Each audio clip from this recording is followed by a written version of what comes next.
야! 이게 누구야? 나랑 고작 이혼하고 한다는 게 청소야? 하하, 꼴 좋다? 어머, 그런 거였어요, 언니? 불쌍해서 어떡해. 이혼했으면 잘 살아야죠? 정하은이 대걸레를 손에 쥔 채 두 사람을 바라봤습니다. 청소 장갑을 낀 손이 자루를 꽉 쥐었지만 두 눈은 흔들림 없이 전 남편 민혁을 쳐다보고 있었죠. 민혁은 로비를 한 바퀴 천천히 둘러보더니 혀를 쭉 찼습니다. 야, 진짜 웃기다. 대학 때 그렇게 작가 될 거라고 큰 소리 치더니 결국 출판사 바닥이나 닦고 있네. 너랑 이혼하길 잘했다. 옆에서 명품 백을 팔에 걸고 하이힐 소리를 또각또각 내며 따라 들어온 하은이 코웃음을 치며 위아래로 훑었습니다. 오빠, 근데 진짜 불쌍하다. 이 나이에 청소 알바라니. 언니, 앞으로 어떻게 살려고 그래요? 저는 진짜 상상도 못하겠어요. 민혁이 하은 앞으로 한 걸음 더 다가서며 목소리를 낮췄습니다. 인생이 참 묘하지, 안 그래? 하은이 아무 말도 하지 않았습니다. 민혁이 그 침묵을 즐기듯 피식 웃으며 서류 봉투를 들어 흔들었어요. 나는 오늘 여기에 소설 출판 계약하러 왔거든. 조만간 내 이름 여기저기서 들을걸? 서점 가면 내 책도 보일 텐데 내 사인회에 초대해 줄까? 지수가 박장대소하며 민혁의 팔짱을 끼웠습니다. 여보 그만해요. 이런 분이랑 얘기 섞는 것도 시간 아까워요. 편집장님 기다리신다고요. 민혁이 마지막으로 하은을 흘끔 보며 씩 웃었습니다. 청소 깨끗이 해도 귀하신 이 몸이 지나갈 길이니까. 두 사람이 킬킬거리며 복도 안쪽으로 사라졌습니다. 발소리가 멀어지며 로비가 다시 조용해졌어요. 하은은 그 자리에 한동안 서 있었습니다. 두 사람이 사라진 복도를 바라보면서요. 고무 장갑 안에서 손가락이 파르르 떨리는 게 느껴졌어요. 하은이 입술을 꽉 깨물었습니다. 울면 안 된다. 여기서 울면 안 된다. 하은이 고개를 숙이고 숨을 한번 크게 들이마셨습니다. 그리고 다시 대걸레로 바닥을 밀기 시작했어요. 그날 하루 종일 마음이 좋지 않았습니다. 민혁의 그 비웃음이, 지수의 그 낄낄거림이 머릿속에서 좀처럼 지워지지 않았어요. 알바를 마치고 집으로 돌아가는 내내 발걸음이 무거웠습니다. 여기서 잠깐 구독과 좋아요를 잊지 마시고 오늘의 사연 본격적으로 시작합니다. 하은이 이 출판사에서 청소 알바를 시작한 건 이혼하고 나서 6달이 지난 무렵이었어요. 낮에는 알바를 하고 밤에는 글을 썼습니다. 손목이 저려도 멈추지 않았어요. 새벽 2시, 3시까지 노트북 앞에 앉아 있는 날이 많았습니다. 눈이 충혈되고 어깨가 뭉쳐도 쓰다 보면 잊을 수 있었거든요. 그 사람 얼굴도, 그 사람 목소리도. 남들 눈에는 한없이 초라한 삶이었겠지만 출판사 로비를 청소하면서 책 냄새를 맡는 그 시간이 하은에게는 버티는 이유가 되었어요. 집으로 돌아가 현관문을 열고 들어서자 거실 소파에 강준혁이 앉아 책을 읽고 있었습니다. 방송국 PD인 남편이었죠. 전 남편과 이혼 후 편의점 알바를 하며 고시원에 살던 시절 만나게 된 남자입니다. 민혁과 다르게 언제나 한결같은 안정적인 사람이었어요. 하은이 가방을 내려놓으며 소파 옆에 털썩 앉았어요. 오늘 있었던 일을 꺼내야 하나 말아야 하나 망설이던 찰나 강준혁의 손에 들린 책이 눈에 들어왔습니다. 어서 와. 오늘 피곤해 보이네. 무슨 일 있었어? 준혁이 반겨줬어요. 아니야. 그냥 좀 힘들었어. 근데 그 책 뭐야? 뭐 읽어? 아, 이거 내가 사랑한 계절이라고. 요즘 서점에서 엄청 팔린다던데 동료가 빌려줬어. 첫 문장부터 뭔가 끌리더라고. 읽다 보니까 문장이 꽤 좋아. 하은이 강준혁의 말을 듣다가 손을 멈췄습니다. 응. 주인공 이름이 하나야. 봄, 여름, 가을, 겨울 사계절 구조로 전개되는 이야기인데 꽤 흡입력 있더라고. 하은의 얼굴이 굳었습니다. 심장이 두근거렸어요. 그 책 잠깐 봐도 될까? 강준혁이 의아한 표정으로 책을 건넸습니다. 하은이 표지를 들었습니다. 그 순간 심장이 쿵 내려앉았어요. 표지띠지에 환하게 웃고 있는 얼굴. 오늘 낮에 로비에서 마주쳤던 그 얼굴. 오민혁이었습니다. 이 소설 쓴 작가. 오민혁이잖아. 이 사람 내 전남편이야. 강준혁이 고개를 번쩍 들었습니다. 뭐라고? 하은이 떨리는 손으로 책을 펼쳤어요. 읽어 내려가는 동안 하은의 안색이 점점 하얗게 변해갔습니다. 버림받은 여자가 혼자 내 계절을 버티는 이야기. 주인공의 이름은 하나. 하은의 어릴 때 별명이었죠. 이 소설, 내가 예전에 그 사람한테 얘기했던 내용이랑 똑같아. 하은의 목소리가 떨렸습니다. 강준혁이 몸을 앞으로 기울이며 물었습니다. 그게 무슨 말이야? 천천히 얘기해봐. 하은이 책을 무릎 위에 내려놓으며 눈을 감았어요. 그 순간 오래된 기억이 한꺼번에 밀려들었습니다. 8년 전으로 거슬러 올라가야 합니다. 민혁과 하은은 대학교 시절 국문과에서 만났습니다. 같은 강의실에서 소설작가라는 같은 꿈을 품고 있었죠. 그렇게 시작된 인연이 연인이 되고 결혼까지 하게 되었죠. 첫 시작은 좁은 전세방이었지만 그래도 행복했습니다. 하은은 출판사 편집자로 취직해 생계를 이었고 민혁은 소설을 써가며 지냈습니다. 낮에는 하은이 남은 원고를 다듬고 밤에는 둘이 나란히 앉아 각자의 원고를 썼습니다. 그 시절이 하은에게는 가장 행복한 시간이었어요. 결혼 3년 차가 되던 겨울밤이었습니다. 하은이 침대에 누워 천장을 바라보다가 민혁에게 말했죠. 민혁아, 나 요즘 이런 이야기 생각하고 있어. 민혁이 원고지에서 눈을 들었습니다. 어떤 이야기? 하은이 눈을 반짝이며 말을 이었어요. 버림받은 여자가 혼자 내 계절을 버티는 이야기야. 제목은 내가 사랑한 계절로 하고 싶어. 주인공 이름은 하나. 내 어릴 때 별명이잖아. 민혁이 팔을 괴고 하은을 바라봤습니다. 내용 괜찮은데. 첫 장면은 어떻게 시작해? 하은이 더 신이 나서 말을 이었어요. 봄비 내리는 골목이야. 하나가 짐 가방 하나 들고 혼자 걸어. 우산도 없이.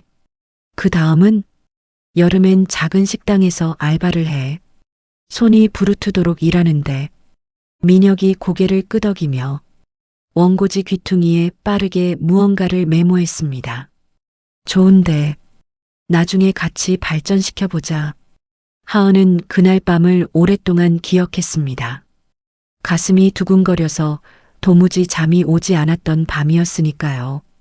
내 이야기를 이렇게 진지하게 소중하게 들어주는 사람이 있다는 것만으로도 그때는 충분히 행복했습니다. 하은은 그날 밤 침대에 누워 천장을 바라보며 생각했어요. 이 이야기로 언젠가 정말 책을 내야겠다. 그 다짐이 너무 선명했습니다. 하지만 그 훈훈했던 밤이 두 사람의 마지막 다정한 밤이었을지도 모릅니다. 결혼 4년 차 봄부터 민혁이 달라졌습니다. 야근이 잦아지고 주말에도 들어오지 않는 날이 늘었어요. 하은이 저녁을 차려두고 혼자 먹는 날이 많아졌습니다. 어느 날 소파 위에 놓인 민혁의 핸드폰이 울렸는데 슬쩍 본 화면에는 지수라는 이름이 떠 있었어요. 남편 지인 중에 지수라는 이름이 있었나 싶었죠. 하은은 그 이름을 보고 불안한 마음이 스멀스멀 올라왔지만 모른 척했습니다. 설마 하면서요. 그 설마가 오래가지 않았습니다. 그 여성은 출판 에이전시에 다니는 지수라는 여자였습니다. 알고 보니 소개팅으로 만나 저 몰래 사귀어 온 사이였죠. 그날 저녁 민혁이 거실로 하은을 불러 앉히더니 서류를 꺼내 테이블 위에 내려놓았습니다. 우리 이혼하자. 하은이 이혼 합의서라는 글씨를 내려다봤습니다. 가슴이 철렁 내려앉았지만 눈물은 나오지 않았어요. 민혁아, 이게 무슨 소리야? 갑자기 이혼이라니? 나 작가라는 꿈 꼭 이루고 싶어. 하지만 지금 너랑 살면서 이런 상태로는 그 꿈을 이루지 못할 것 같아. 솔직히 말해서 나한테 기회가 왔어. 우연히 출판사에서 힘써줄 수 있는 사람을 알게 됐거든. 나한테도 기회가 생긴 거야. 당신이 솔직히 나한테 뭘 해준 건 없잖아. 하은이 목소리를 높였습니다. 내가 뭘 해줬냐고? 당신 사업 실패했을 때 내가 야근하면서 빚 갚았잖아. 그건 아무것도 아니니? 그게 나한테는 전부였는데. 나는 당신 믿고 다 줬는데. 그건 그때 얘기고. 지금은 지금이잖아. 어차피 우린 처음부터 맞지 않았어. 맞지 않았다고? 4년을 같이 살았는데 갑자기 맞지 않다고? 지금 말이 되는 소리를 해야지. 민혁이 귀찮다는 듯 손을 들어 하은의 말을 막았습니다. 그만. 소리 지른다고 달라지는 거 없어. 난 이미 결심했고 이 결정 후회 없어. 그러니까 그냥 도장 찍어. 하은이 민혁이 앞으로 다가갔습니다. 눈물이 차오르기 시작했어요. 민혁아, 제발. 나 지금 어떤 심정인지 알아? 나 지금 숨을 못 쉬겠어. 다시 한번 얘기해봐. 내가 뭘 잘못했는지 말해줘. 말만 해줘. 고칠게. 뭐든 고칠게. 민혁이 하은을 바라보다가 차갑게 말했습니다. 하은아, 냉정하게 말할게.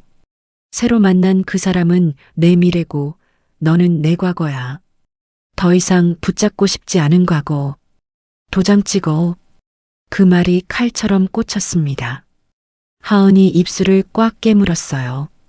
눈물이 뺨을 타고 흘러내렸습니다. 손이 떨렸어요. 볼펜을 들었습니다. 손이 너무 떨려서 서명을 2번이나 다시 썼어요. 민혁이 서류를 챙겨들고 뒤도 돌아보지 않고 나갔습니다. 현관문이 닫혔고 하은이 혼자 남았어요. 빈 거실이 너무 조용해서 자신의 숨소리가 들릴 정도였습니다. 하은이 그 자리에서 무릎을 꿇었어요. 울음이 터졌습니다. 과거를 생각하던 하은이 눈을 떴습니다. 뺨이 젖어 있었어요. 언제 눈물이 흘렀는지도 몰랐습니다. 준혁이 걱정스러운 얼굴로 하은을 바라보고 있었어요. 말없이 손수건을 건넸습니다. 하은이 눈물을 닦으며 말했어요. 이 이야기 내가 모두 설정한 거야. 결혼했을 때 민혁한테 들려줬던 이야기이고 주인공 이름도 사계절 구조도 다 얘기해 준 거라고. 준혁이 말없이 책을 집어들고 처음부터 읽기 시작했습니다. 그때 하은이 가방에서 낡은 공책을 꺼내 테이블 위에 펼쳤어요. 봐봐. 이거 내가 몇 년 전에 적어둔 거. 날짜도 있어. 읽어봐. 똑같지? 준혁이 공책과 책을 번갈아 들여다봤습니다. 공책의 날짜가 책보다 훨씬 앞서 있었죠. 제목, 주인공 이름, 계절 구조, 주요 장면들. 하나하나 대조할수록 강준혁의 얼굴이 굳어갔어요. 이거 진짜 똑같네. 응, 진짜라니까. 내가 만든 이야기가 저 사람 이름으로 세상에 나온 거야. 나는 그것도 모르고 그 사람이 무슨 책을 출판 계약하러 왔다면서 내가 일하는 출판사로 온 거 봤어. 오늘. 준혁이 굳었습니다. 오늘 출판사에서 만난 거야? 응. 로비에서 청소하다가 딱 마주쳤어. 나를 어찌나 무시하던지. 청소부라고. 준혁이 입술을 꽉 다물었습니다. 눈빛이 달라졌어요. 한참 침묵이 흐른 뒤에 준혁이 입을 열었습니다. 이게 참 저작권이 애매해.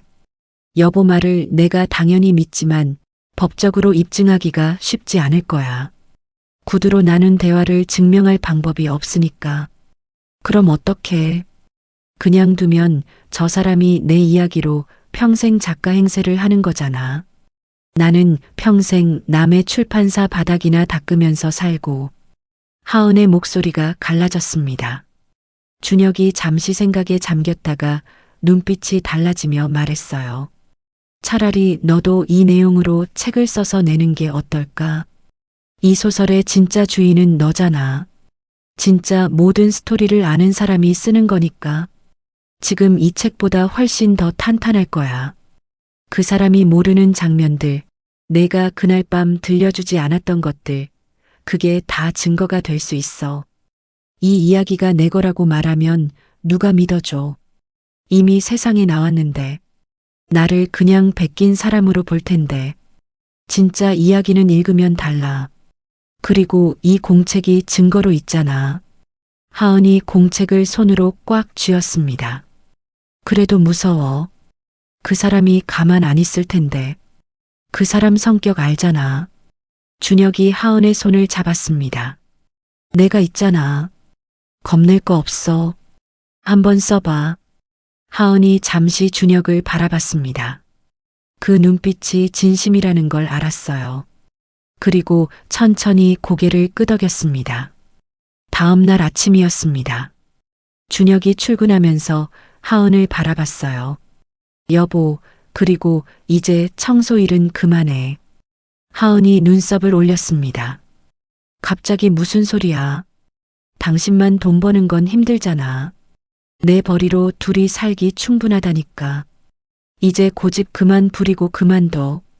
지금 너한테 제일 중요한 일이 뭔지 알잖아. 돈은 내가 벌면 돼. 그러니까 너는 소설을 써. 진짜 이야기를 내가 직접 세상에 내놔야 해. 하은이 잠시 망설이다가 고개를 끄덕였습니다. 알겠어, 여보. 준혁이 현관을 나가며 말했습니다. 오늘부터 시작해. 할 수 있어. 화이팅! 문이 닫혔습니다. 하은이 책상 앞에 앉아 노트북을 열었습니다. 새 파일을 만들었어요. 하은이 숨을 한번 깊게 들이마셨습니다. 그리고 첫 문장을 입력했어요. 봄비 내리는 골목에서 하나는 멈추지 않았다. 소설을 쓰기 시작하자 멈출 수가 없었습니다. 하은의 손끝에서 민혁이 몰랐던 장면들이 쏟아져 나왔어요. 봄 골목 어귀에 기울어진 낡은 세탁소 간판, 여름. 식당 창밖에 빗물에 젖어 흘러내리던 낡은 전단지, 민혁이 쓴 소설에는 없는 것들이었습니다. 이 이야기를 처음 만든 사람만이 쓸 수 있는 것들이었어요. 준혁이 퇴근하면 하은의 옆에 앉아 원고를 읽어줬습니다. 어떤 날은 밤 12시가 넘도록 두 사람이 나란히 앉아 문장을 다듬었어요. 이 부분을 더 살려보는 건 어때? 여기서 감정이 더 깊어져야 할 것 같아. 이렇게 고치면 어때? 훨씬 낫다. 그 책에는 이런 디테일이 없어. 그렇지? 그 사람은 그날 밤 내가 얘기해준 뼈대만 가져간 거야. 살은 하나도 없다고. 강준혁이 하은의 어깨를 두드렸습니다. 그러니까 더 자신 있게 써. 이게 원본이라는 게 읽으면 바로 느껴지게. 주말에는 두 사람이 카페에 나란히 앉아 종일 원고 작업을 했습니다. 커피가 식어도 몰랐고 바깥이 어두워져도 몰랐어요. 때로는 하은이 막혀서 손을 멈추면 준혁이 말했습니다. 그날 밤을 기억해봐. 내가 어떻게 얘기했었는지. 그 감정 그대로 써. 그 말이 힘이 되어 하은의 손이 다시 움직이곤 했습니다. 어느덧 한 달이 흘렀습니다. 하은이 노트북 화면을 바라보며 말했습니다. 다 됐다. 준혁이 하은의 얼굴을 봤습니다. 눈이 충혈되어 있었어요. 어깨가 굽어 있었고 손가락 끝이 빨갛게 되어 있었습니다. 준혁이 그 손을 잡았어요. 여보, 수고했어. 정말. 하은이 웃었습니다. 오랜만에 짓는 웃음이었어요. 이제 출판사에 쫙 돌려보자. 며칠 뒤 출판사에서 전화가 왔습니다. 편집자의 목소리가 차갑다 못해 날이 서 있었어요. 작가님, 이미 나와 있는 책이랑 내용이 너무 겹치는데요. 장난하시는 겁니까? 나와 있는 책을 베끼시면 어떡해요? 하은이 전화기를 꽉 쥐었습니다. 가슴이 쿵 내려앉았어요. 하지만 목소리는 흔들리지 않게 말했습니다. 저기, 그건 제가 베낀 게 아니에요. 그 소설의 원주인이 저예요. 믿기지 않으시겠지만 책을 낸 사람은 제 전 남편이고요. 원고를 끝까지 다 읽어보시면 아실 거예요. 제 이야기가 진짜니까요. 편집자가 한동안 말이 없었습니다. 무슨 말도 안 되는. 일단 알겠습니다. 원고 다 읽어보고 다시 연락드릴게요. 사흘이 지났습니다. 하은이 핸드폰만 들여다보며 기다렸어요. 밥도 제대로 못 먹었습니다. 준혁이 억지로 밥을 차려줘도 몇 숟갈 뜨다가 내려놓았어요. 준혁이 말했습니다. 기다려봐. 반드시 연락이 올 거야. 그날 저녁 드디어 출판사에서 다시 연락이 왔어요. 솔직히 말씀드릴게요. 원고 다 읽어봤는데요. 아? 솔직히 이게 도박이거든요.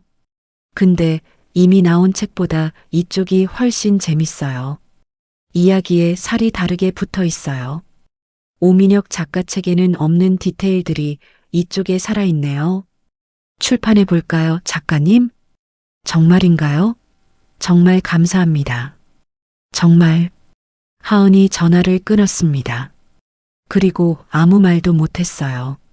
준혁이 하은의 표정을 보고 먼저 물었습니다. 됐어? 하은이 고개를 끄덕였습니다. 그 순간 눈물이 터졌어요. 아무 소리도 나오지 않았는데 눈물만 계속 흘렀어요. 준혁이 말없이 하은을 안아줬습니다. 하은이 강준혁의 어깨에 얼굴을 묻었죠. 나 진짜 할 수 있을까? 준혁이 하은의 등을 토닥이며 말했습니다. 벌써 했잖아. 하은이 그 말을 듣고 더 크게 울었습니다. 그동안 쌓였던 것들이 한꺼번에 쏟아졌어요. 하은의 내가 사랑한 계절이 서점에 깔렸습니다. 민혁의 책과 같은 제목의 두 소설이 베스트셀러 코너에 나란히 놓이면서 독자들이 술렁이기 시작했어요. 두 책을 동시에 읽어본 독자들의 반응이 들끓었습니다. 정하은 작가 책이 훨씬 깊어요. 뭔가 살아있는 느낌이 달라요. 같은 구조인데 완전히 다른 책이에요. 이쪽이 원본인 것 같아요. 혹시 표절 논란 아닌가요? 리뷰가 눈덩이처럼 쌓이면서 온라인이 들끓기 시작했습니다. 원로 평론가 한 명이 두 작품을 나란히 분석한 칼럼을 발표했어요. 정하은 작가의 내가 사랑한 계절은 이야기를 소중하게 작성한 사람의 것이다. 뼈대는 같을지 몰라도 살과 피가 다르다. 기사가 나간 다음 날부터 민혁의 판매량이 급격히 줄었고 하은의 책은 주문이 밀리기 시작했습니다. 민혁이 하은에게 전화를 해왔습니다. 야, 정하은. 지금 뭐 하는 거냐? 당장 그 책 회수해. 안 그러면 너 고소한다. 하은은 전화를 끊었습니다. 민혁이 다시 걸어왔죠. 아, 끊지 마. 너 나 건드리면 어떻게 되는 줄 알아? 내 변호사가 가만 안 둘 줄 알아. 하은이 조용히 말했습니다. 응, 한번 해봐. 내가 말해줬던 스토리로 책 내고 유명해지니까 좋았니? 그래. 다 잘 되고 있었는데 너 때문에. 너 딱 기다리고. 일단 끊어. 지수는 그 무렵 민혁과 급하게 멀어지기 시작했습니다. 어느 저녁 민혁이 사무실에서 지친 얼굴로 돌아오자 거실에 지수가 캐리어를 옆에 세워두고 소파에 앉아 있었어요. 손톱을 다듬고 있었는데 표정이 너무 평온해서 오히려 소름이 돋을 정도였습니다. 어디가? 지수가 손톱 다듬기를 멈추며 고개를 들었습니다. 나가려고요. 무슨 소리야? 갑자기 어딜 나가? 이 집에서 나간다고요. 이미 짐 다 쌌어요. 민혁이 캐리어를 바라보며 목소리를 높였습니다. 야, 지금 진심이야? 뭐 하자는 거냐? 지수가 자리에서 일어나며 담담하게 말했습니다. 오빠, 솔직히 말할게. 나 오빠 잘 나갈 때 좋아서 사귄 거거든. 베스트셀러 작가 오민혁. 그게 매력이었지. 근데 지금 오빠는 책 판매량 반 토막나고 표절 의혹에 법적 절차까지 시작됐잖아. 이건 내가 생각했던 그림이 절대 아니야. 민혁의 얼굴이 굳었습니다. 지금 진심이야? 내가 어려울 때 도망간다고? 내가 그 여자 선택하고 너 선택한 게 몇 년 전인지 알아? 나 때문에 걔한테 그 짓까지 한 거 잊었어? 지수가 코웃음을 쳤습니다. 그래서 그게 저랑 무슨 상관이야? 오빠가 그 언니 버린 건 순전히 오빠 선택이었고 나한테 그걸 빌미로 삼지 마세요. 아, 그럼 너대 이용만 하고 이제 버리겠다는 거야? 내가 가만히 있을 줄 알아. 지수가 핸드백을 들며 눈썹을 치켜 올렸습니다. 오빠, 지금 오빠가 뭘 할 수 있는데? 아무것도 없잖아. 책도 회수됐고 출판사도 등 돌렸고 법원 판결도 났지. 오빠한테 이제 뭐가 남았어? 민혁이 지수의 팔을 잡았습니다. 아, 김지수, 지금 나 협박하는 거야? 지수가 민혁의 손을 뿌리치며 말했습니다. 협박이 아니라 현실이지. 그리고 우리 아버지도 더 이상 이 상황에 엮이기 싫다고 하시거든. 잘 지내요, 오빠. 지수가 캐리어 손잡이를 잡고 현관으로 걸어갔습니다. 또각또각 하이힐 소리가 바닥에 울렸어요. 현관문이 차갑게 쾅 닫혔습니다. 민혁은 텅 빈 거실에 홀로 남았습니다. 소파에 털썩 주저앉았어요. 아무 소리도 나지 않는 거실에서 민혁이 천장을 바라봤습니다. 하은을 버리면서 했던 말이 머릿속에서 맴돌았어요. 그 사람은 내 미래고 너는 내 과거야. 하지만 이제 그 미래는 어디에서도 찾을 수 없게 되었죠. 그 다음 날 민혁은 정신 차릴 틈도 없이 법정에 출두하라는 연락을 받았습니다. 출판사 측에서 자체적으로 두 작품의 저작권 문제를 제기했고 법적 절차가 본격적으로 시작되었습니다. 하은의 공책이 결정적인 역할을 했어요. 날짜가 적힌 구상 메모, 민혁의 소설에는 없고 하은의 소설에만 있는 장면들. 법정에서 판사가 두 작품을 나란히 들여다봤습니다. 피고 측 변호사가 반박했지만 설명하지 못하는 부분들이 너무 많았어요. 피고는 원고의 창작 서사를 무단으로 사용하여 저작권을 침해하였음을 인정합니다. 피고는 손해배상금을 지급하고 피고 소설의 제목 사용 및 판매를 즉시 중지하여야 합니다. 판사의 목소리가 법정에 울렸습니다. 방청석에서 웅성거림이 커졌죠. 민혁이 의자에서 앉은 채 굳은 표정으로 아무 말도 하지 못했습니다. 하은이 자리에서 일어났어요. 법정 밖으로 나오자 준혁이 복도에서 기다리고 있었어요. 수고했어. 그 한마디에 하은의 눈물이 터졌습니다. 하은이 강준혁의 가슴에 이마를 대고 울었어요. 드디어 되찾았어. 하은이 흐느끼며 말했습니다. 알아. 다 알아. 판결이 나고 이틀 뒤였습니다. 저녁 식사를 마치고 두 사람이 나란히 소파에 앉아 있었어요. 준혁이 먼저 말을 꺼냈습니다. 여보, 나 생각해 본 게 있어. 하은이 고개를 돌렸습니다. 기자회견을 열어보는 게 어떨까? 판결만으로는 부족해. 사람들한테 그 베스트셀러 스토리의 원작가가 누구인지 알려야 해. 기자회견이요? 내가 그런 걸 할 수 있을까? 준혁이 자신 있게 말했습니다. 내가 도와줄게. 방송 일 오래 했잖아. 언론 쪽에 아는 사람들 많아.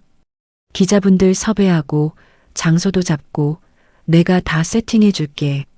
너는 그냥 나가서 말만 하면 돼. 하은이 강준혁을 바라봤습니다. 근데 무서워. 기자들 앞에 서는 게 무서워도 이건 해야 해. 판결 기사는 나왔지만 많은 사람들은 잘 모를 거야. 작가로서의 미래를 생각하면 하는 게 맞아. 하은이 잠시 생각했습니다. 그리고 고개를 끄덕였습니다. 알겠어. 나 해볼게. 준혁이 즉시 움직였습니다. 바로 방송국 선후배들에게 연락을 돌렸어요. 사회부 기자, 문화부 기자, 방송국 PD 동기들. 강준혁의 연락을 받은 사람들이 하나둘 응했습니다. 오민혁 작가 표절 사건이잖아요. 당연히 취재해야죠. 피해 작가님이 직접 나온다고요? 아이고 가야죠. 강준혁이 장소를 잡고 일정을 조율하고 하은이 어떤 질문을 받을지 미리 시뮬레이션을 도와줬습니다. 그날 밤 두 사람이 마주 앉아 연습을 했어요. 기자회견 당일 아침 하은이 거울 앞에 섰습니다. 검은 재킷을 입고 머리를 단정하게 정돈했어요. 강준혁이 뒤에서 하은의 어깨를 잡아줬습니다. 잘할 수 있을 거야. 너무 떨려. 떨려도 돼. 당연한 거야. 내가 옆에서 지켜보고 있을게. 기자회견장에는 사람들이 가득 있었습니다. 강준혁이 섭외한 기자들만 20명이 넘었어요. 카메라 플래시가 쉴 새 없이 터졌습니다. 하은이 마이크 앞에 앉았습니다. 첫 번째 기자가 마이크를 들었습니다. 정하은 작가님, 내가 사랑한 계절을 오민혁 작가보다 먼저 쓰셨다는 게 정말 사실인가요? 하은이 천천히 입을 열었습니다. 사실입니다.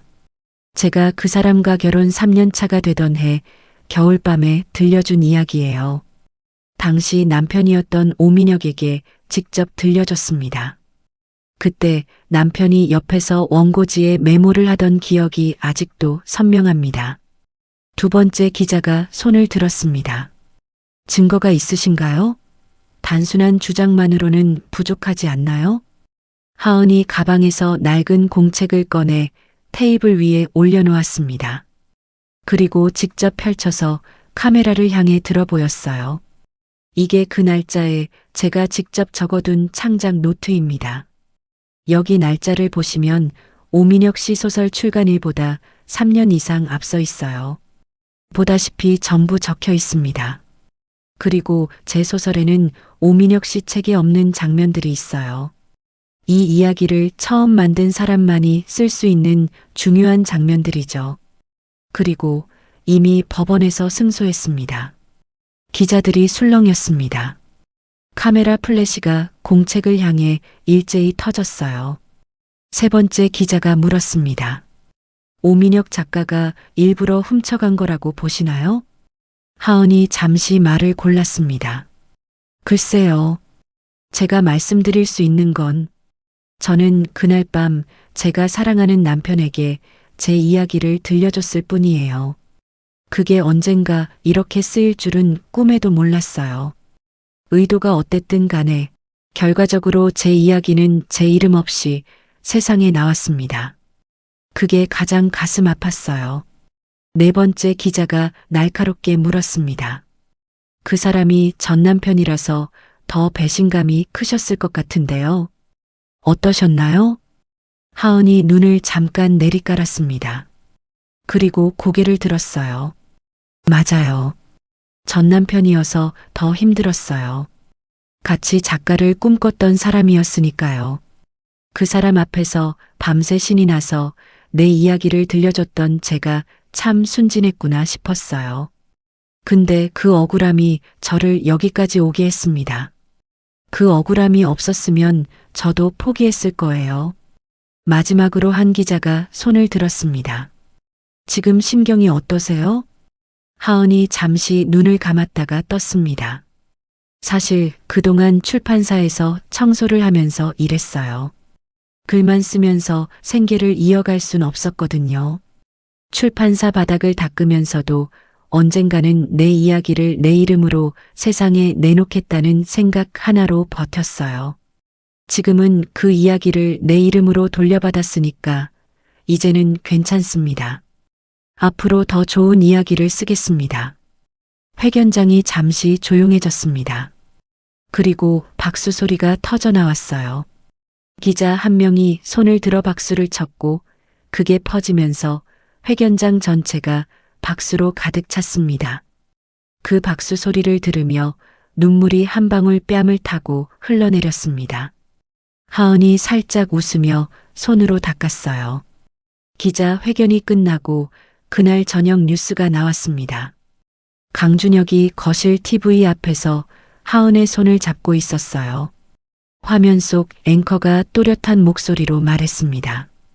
오늘 문학계에서 충격적인 소식이 전해졌습니다. 베스트셀러 오민혁 작가의 소설 내가 사랑한 계절이 전 부인인 정하은 작가의 창작, 아이디어를 무단으로 사용한 것으로 법원에서 인정됐습니다. 정하은 작가는 오늘 기자 회견에서 수년 전 직접 손으로 쓴 창작 노트를 공개하며 이 이야기의 원주인이 자신임을 밝혔습니다. 화면이 바뀌며 하은이 기자 회견장에서 공책을 들어 보이는 장면이 나왔습니다. 도둑맞은 이야기를 되찾아온 작가 정하은. 그녀의 소설 내가 사랑한 계절은 현재 서점 베스트셀러 1위를 기록하고 있습니다. 한편 오민혁 작가 측은 현재 공식 입장을 내놓지 않고 있습니다. 준혁이 TV를 바라보다가 하은을 돌아봤습니다. 봐봐. 이제 모두가 다 알게 됐어. 하은이 TV 화면을 바라보다가 조용히 말했습니다. 정말 꿈 같다. 준혁이 하은의 손을 꽉 쥐었습니다. 꿈 아니야. 진짜야. 두 사람이 나란히 TV 화면을 바라봤습니다. 화면 속 하은이 공책을 들고 당당하게 카메라를 바라보고 있었어요. 준혁이 웃으며 말했습니다. 이야, TV에 나오는 저 사람 멋있는데? 하은이 웃으며 강준혁의 어깨에 기댔습니다. 마음이 가벼워진 밤이었어요. 민혁의 책은 서점에서 회수되었습니다. 민혁이 다급하게 출판 에이전시에 전화를 걸었습니다. 저기, 저 필명으로 다시 시작하면 어때요? 오민혁 이름 지우고 다른 이름으로 새 원고 쓰면 되잖아요. 에이전시 직원의 목소리가 차가웠어요. 작가님, 솔직히 말씀드릴게요. 업계에 다 소문났어요. 필명 바꾼다고 모르는 척 해줄 사람 없습니다. 그래도 시도는 해볼 수 있잖아요. 글쎄요. 저희와는 앞으론 어렵겠습니다. 민혁이 전화를 끊고 직접 출판사들을 돌기 시작했습니다. A 출판사, B 출판사, C 출판사. 새 원고를 들고 편집장들을 만나려 했지만 번번이 거절당했어요. 어떤 출판사는 아예 면담 자체를 거부했습니다. 죄송합니다. 저희는 현재 원고를 받지 않고 있습니다. 어제 모집 공고 올리셨잖아요. 죄송합니다. 민혁이 이름을 바꿔서 원고를 보내기 시작했습니다. 이름을 이렇게도 바꿔보고 저렇게도 바꿔봤지만 소용없었어요. 원고를 받은 편집자들이 몇 페이지 읽다가 연락을 끊었습니다. 이미 소문이 퍼질 대로 퍼진 거였습니다. 문학계는 좁았습니다. 한 편집자가 다른 편집자에게, 한 출판사가 다른 출판사에게, 오민혁이 필명을 바꿔서 원고를 돌리고 있다는 소문이 퍼지는 데는 일주일이 채 걸리지 않았어요. 어느 날 저녁 민혁이 마지막으로 찾아간 출판사에서 편집자가 원고를 돌려보내며 말했습니다. 작가님, 지금 업계에서 작가님 원고 받아줄 곳 없어요. 그건 어디 가셔도 마찬가지일 거예요. 민혁이 굳은 얼굴로 물었습니다. 왜요? 내용이 문제예요? 내용뿐만이 아니에요. 솔직히 지금 작가님 원고 받았다가 저희 출판사 욕먹습니다. 민혁이 원고를 집어들고 터덜터덜 자리에서 일어났습니다. 건물 밖으로 나왔을 때 봄비가 내리고 있었습니다. 민혁이 우산도 없이 빗속에 그대로 서 있었어요. 빗물이 머리카락을 타고 얼굴로 흘러내렸습니다. 정장이 흠뻑 젖었죠. 하은이의 소설 첫 장면과 똑같은 모습이었죠. 봄비 내리는 골목에서 하나는 짐 가방 하나만 들고 걸었다. 우산도 없이 민혁이 손에 들고 있던 원고를 내려다봤습니다. 빗물에 종이가 젖어들면서 글씨가 번지기 시작했습니다. 첫 장이 흐물흐물해졌어요. 민혁이 빗속에 서서 한동안 그 원고를 바라봤습니다. 그리고 쓰레기통 위에 올려놓았습니다. 그는 빗속으로 멈추지 않고 걸어갔습니다. 노을이 깊어가는 어느 저녁이었습니다. 하은이 작업실에서 두 번째 소설의 마지막 문장을 쓰고 펜을 내려놓았습니다. 창밖으로 노을이 번지고 있었어요. 준혁이 작업실 문을 두드리고 들어오면서 말했죠. 다 썼어? 하은이 고개를 끄덕였습니다. 준혁이 커피를 건네며 창가에 나란히 섰어요. 두 사람이 말없이 노을을 바라봤습니다. 있잖아, 여보. 응? 그 이야기를 처음 만들었을 때 있잖아. 침대에 누워서 가슴이 두근거렸거든. 이 이야기 꼭 써야겠다고. 근데 그때는 내가 직접 쓰게 될 줄 몰랐어. 준혁이 하은을 바라봤습니다. 그때의 소중한 기억을 잊지 않아서 지금 여기까지 오게 된 거네. 하은이 웃으며 준혁의 손을 꽉 쥐었습니다. 한 달 뒤 마포구의 그 출판사 로비였습니다. 베스트셀러 코너 중앙에 정하은의 내가 사랑한 계절이 놓여 있었고 표지띠지에 하은이 웃고 있었습니다. 그 옆에 작가 소개 카드 하나가 붙어 있었죠. 정하은. 출판사 로비에서 청소 알바를 하며 이 소설을 썼습니다. 대걸레를 밀면서도 마음속에 이야기를 품고 있었던 여자는 결국 그 이야기로 세상 앞에 당당히 섰고 남의 씨앗을 훔쳐다 심은 사람은 아무것도 거두지 못했습니다. 자기 씨앗을 끝까지 지켜낸 사람은 가장 좋은 계절에 아름다운 꽃을 피웠죠. 인생은 참 신기합니다. 바닥이라고 생각했던 그 자리가 사실은 씨앗을 심기에 가장 좋은 흙이었던 거죠. 지금 힘든 시간을 보내고 계신 분이 있다면 말씀드리고 싶어요. 지금 어떤 자리에 있든 상관없어요. 마음속에 자신만의 이야기를 품고 있는 사람은 언젠가 반드시 그 이야기를 세상에 내놓을 수 있습니다. 포기하지 마세요. 이야기가 마음에 드셨다면 댓글 하나만 남겨주세요. 여러분의 응원이 큰 힘이 됩니다. 구독과 좋아요도 부탁드립니다. 감사합니다.